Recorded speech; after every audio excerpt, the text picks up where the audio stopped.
আলাম তারা আন্নাল্লাহা ইউজিজি সাহাবান সুম্মা ইউআল্লিফু বাইনাহু সুম্মা ইয়াজআলুহু রুকামান ফাতারাল আদকা ইয়াখরুজু মিন খিলালিহি। আল্লাহ বলেন, আমি আকাশ থেকে তোমাদের জন্য মেঘ তাইয়ে রহমতের বৃষ্টি নাজিল করি। সুবহানাল্লাহ বলুন। আকাশ থেকে আমাদের জন্য রহমতের বৃষ্টি নাজিল করেন কে? আল্লাহ বলেছেন, তোমরা যে তোমাদের ক্ষেতের মধ্যে ছাগল পয়, তোমাদের ফসল যেন ছাগল না খায়, তোমরা ছাগলকে তাও, আর আমি আকাশ থেকে মেঘ তাইয়া তোমাদের জন্য রহমতের বৃষ্টি নাজিল করে দিই। সুবহানাল্লাহ বলুন।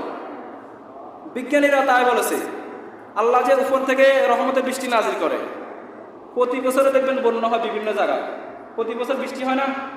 এই পানিগুলো কোথায় যায়? নিচে। নিচে কত পানি আছে এটা বলার বাইরে, নিচেও যায় না। অর্থাৎ উপরের পানিগুলো নিচে যায়, নিচে সবগুলো টানা কোনো ক্ষমতা নাই। আল্লাহ বলেছেন, সূর্যের তাপে আবার আমি এই সাগর থেকে বিভিন্ন জল থেকে এই পানিগুলোকে 5 ফুটে করে আমি উপরে উঠাই, আবার এগুলোকে সাপ্লাই করে আবার তোমাদের জন্য রহমতের বৃষ্টি নাজিল করি। সুবহানাল্লাহ বলুন।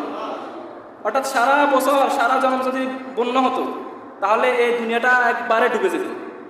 আল্লাহ বলেছেন, এগুলাকে আমি আবার তোমাদের জন্য উঠাই আবার নামাই। অর্থাৎ আমাদের পানি দিয়ে আল্লাহ তাআলা আমাদেরকে বুঝতে। সুবহানাল্লাহ বলুন। সায়েন্সও সেটা বলেছে। এই জন্য কোরআনের সাথে সায়েন্সের মিল আছে না নাই?